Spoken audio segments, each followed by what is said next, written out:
So I take 15 out of that and I leave 15 minutes for discussion. Yeah. Okay. Basically, topic of my today's session is research trends in OFDL.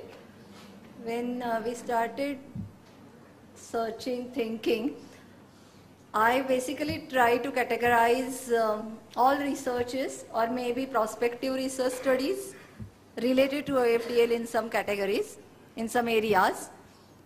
And then mostly I came across studies about ODL system components, evaluation studies, cultural philosophical foundations of distance learning systems, material development, pedagogies for OFDL, technologies for OFDL, integration of pedagogies and technologies, because sometimes we cannot really distinguish or differentiate between pedagogy or separate out pedagogies for OFDL and technologies for OFDL. They both sometimes go together.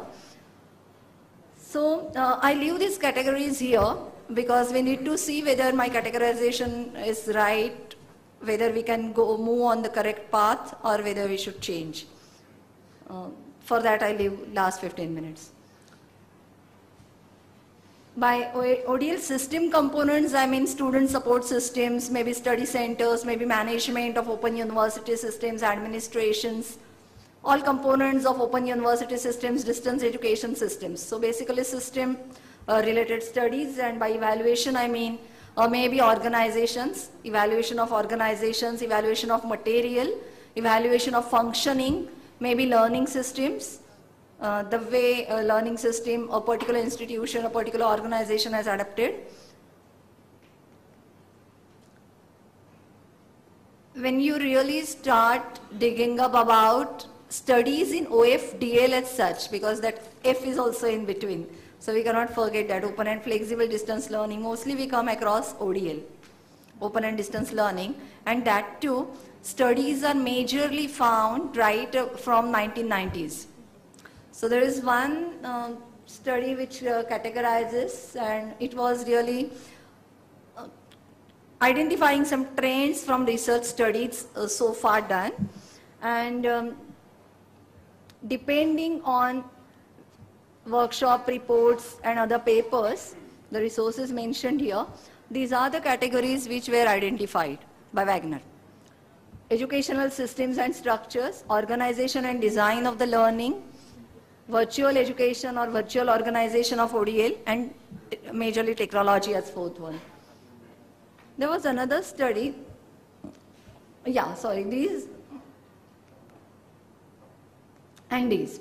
Information and knowledge sharing, access, databases, teaching methodology, methodological innovations, student-teacher interactions, social cultural aspects, evaluation and sustainability, and economics and policies. So these were the categories mentioned, but the research studies were really not into open learning or open and flexible distance learning or internet-based e-learning. E-learning component was not so much focused. This is another paper in which 32 trends in ODL are identified. These are not research trends, but those can give rise to some research questions, very important, significant research questions. Again, if you see, the article is written in 2003, so it's covering again majorly systems and problems and issues right from 1990 to 2002. The 32 trends are again categorized, because I'm not going to tell you about all 32 trends, but student enrollment trends, whether the number is increasing overall in distance learning systems, what are the challenges of overgrowing number, these kind of issues. Faculty trends, one interesting trend was as distance learners feel isolated in e-learning systems and distance learning systems, teachers also, faculty feel isolated.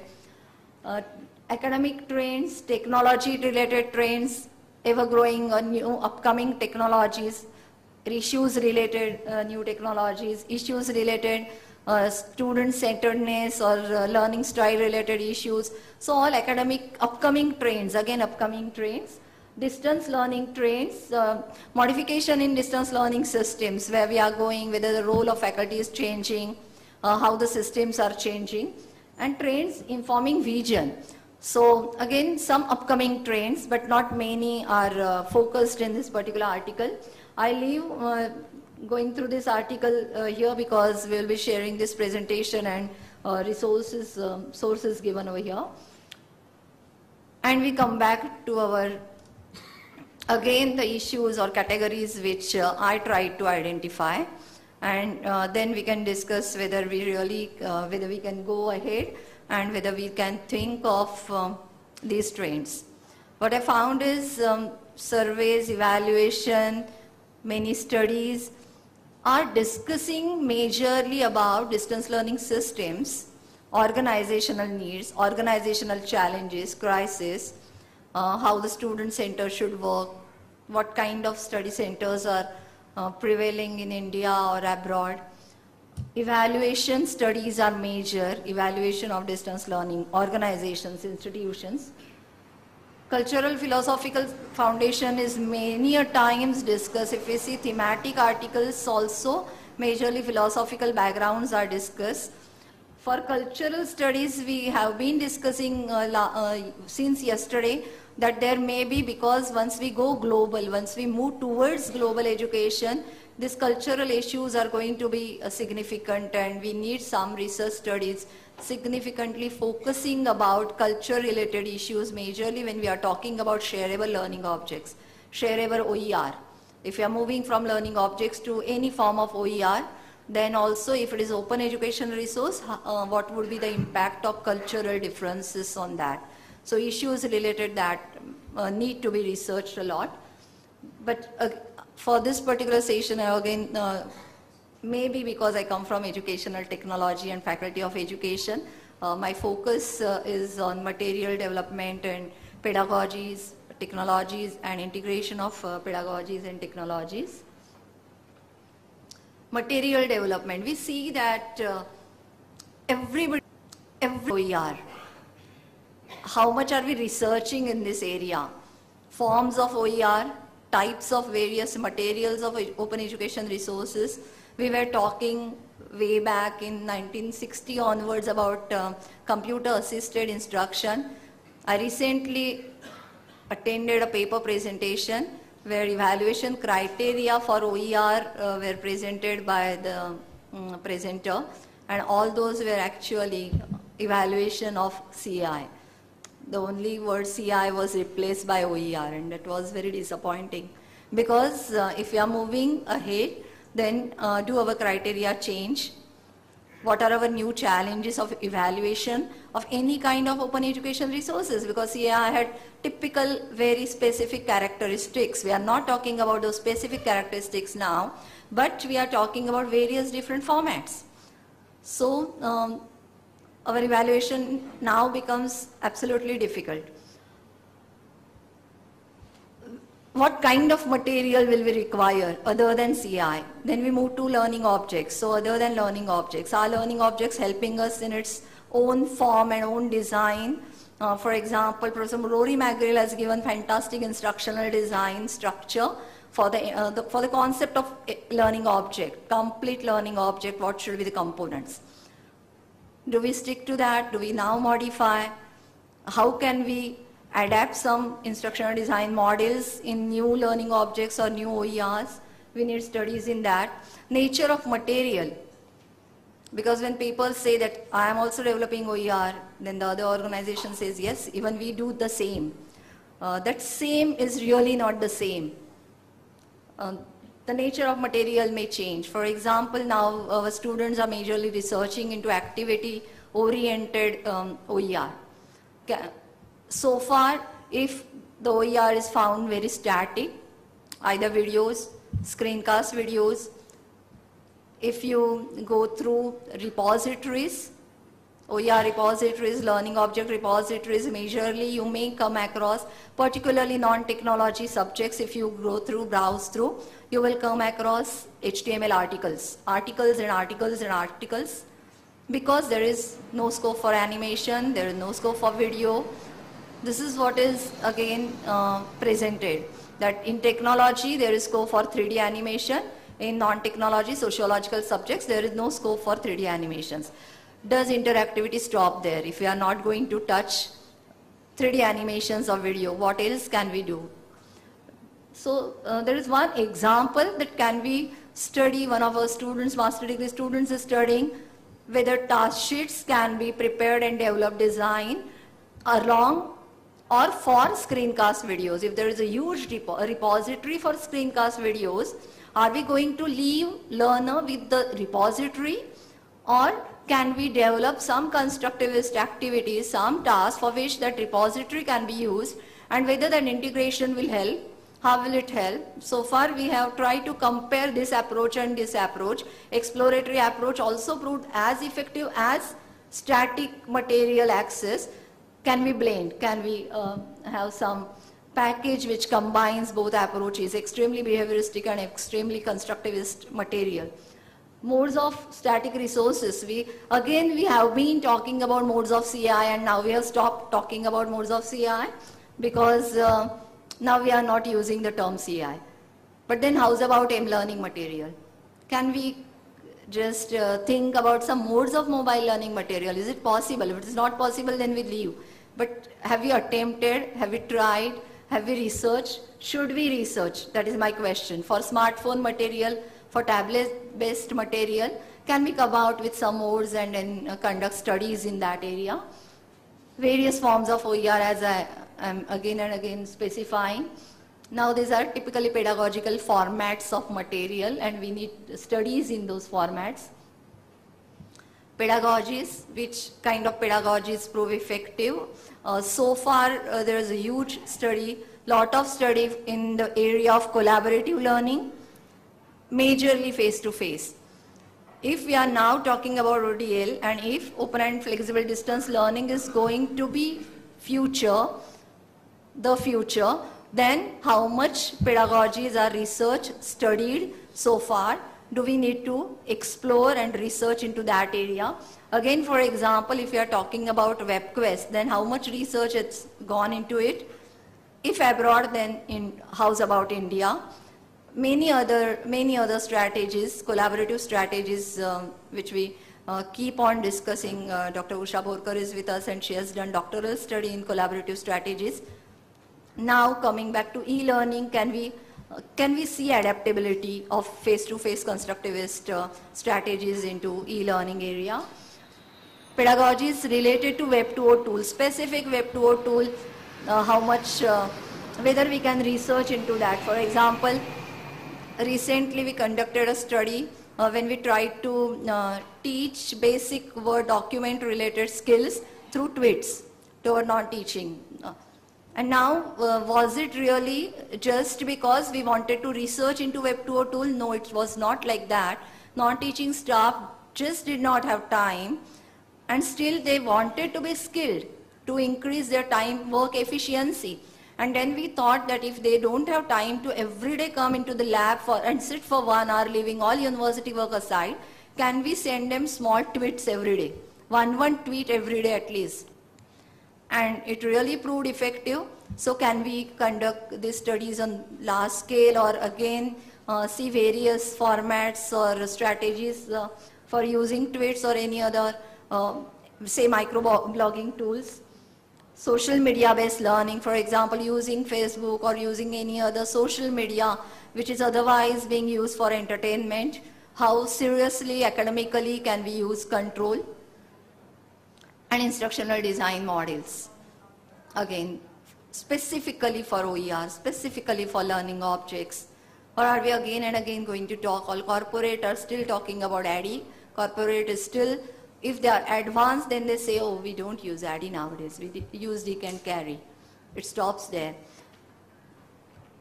Can we study again that whether we should stop or whether we should emerge or explore, think about new instructional design models, upcoming models for M-learning, instructional designs for mobile learning, instructional designs for tablet-based devices? I think we need to research into that. And integration. Integration because, as I said, the moment we say learning management system, we are not talking about pedagogy, we are not talking about technology, we are talking about some technology which is supporting a specific pedagogical model. So, learning management system as a whole can be evaluated, or there can be many evaluation studies, not just to stamp any learning management system, but to come out with new trends, new facilities, new features, which will pedagogically help us. Now, we as educators are using learning management systems whichever are given to us. Technology experts, they are modifying. Teachers, educators, educational technologists who are technological experts, they are modifying LMS and they are using. Yesterday we heard Professor Kinshuk. So Dabaska University is really working hard on that issue.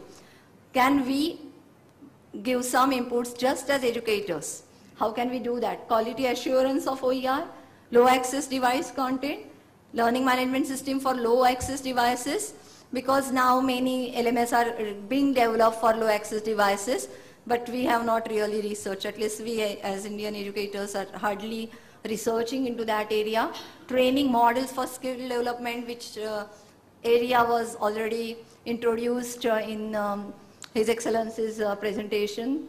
So, do we have different tools? Do we need to come out with again technology-based different kind of pedagogies for skill development? If there are objections that skill development cannot be fully supported by existing OFDL system, then do we need modifications into it, some developments into that area?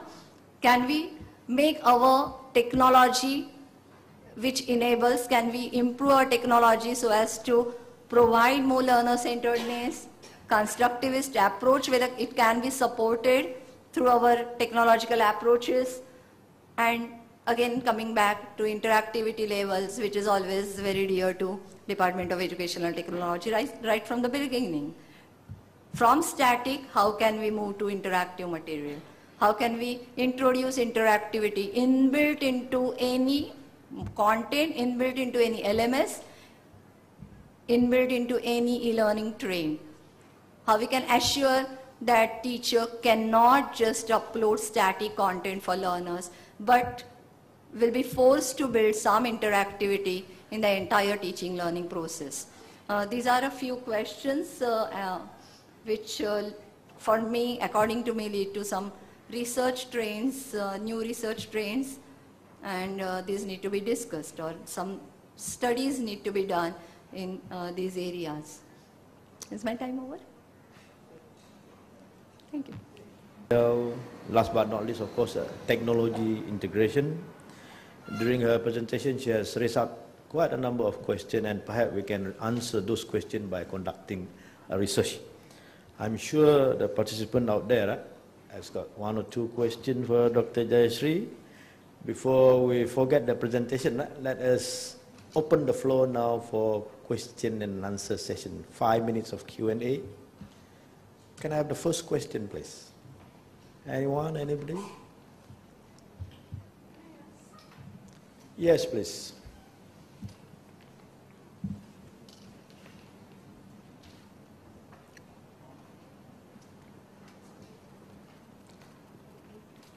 I just wanted to know if, as a user of OER, if there are 3 resources on the same subject, then are there any studies that will help a user to choose which is the best resource among them?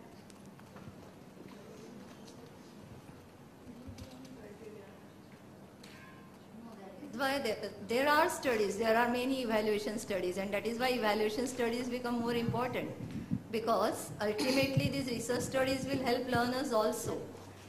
But we again cannot forget learner adaptedness. Every learner has its specific needs, so there may not be one specific mode or one specific type. It will change learner-wise, and by research studies we need to understand which learner needs what kind of format or material. Madam, we were talking about the smartphones and tablets to be used by the students under this distance learning system. But who will bear the cost? The students or the institution or the university? In that case, you are catering to the population, who are elite population. What about the low, low-grade citizens and the children, low-income strata children? They cannot afford to pay for that. So who will bear the cost? That we should use low-cost devices. That was a research trend. If we are moving to low-cost devices, if students are really using or if educators are using, and low-cost device, so that low-cost word is, I think, totally forgotten. We are talking about low-cost devices where international organization, international schools in Mumbai are making use of iPad compulsory. We are not talking about iPad, we are talking about low-cost devices. My question is, if ministry subsidizes, and as you heard yesterday, if tablets are going to be available, Akash is going to be available for 2,300 rupees, and if all universities just say that, okay, we are going to buy, and they are buying. Yesterday you heard the number, 5 million orders are already placed. Where are research studies? So do we need to research, or do we just make devices available to everybody, which will be ultimately useless because there is no content. If there is content, nobody has studied whether that content is useful or not. So I am talking about a research train. Thank you, Dr. Jaya, for answering that question. I hope is answered. I think let us move ahead and listen to our second presenter. Thank you, Dr. Jaya. Our second presenter is Dr. Sanjay Mishra, and we have an opportunity to ask both of them again at the end of Dr. Sanjay's presentation.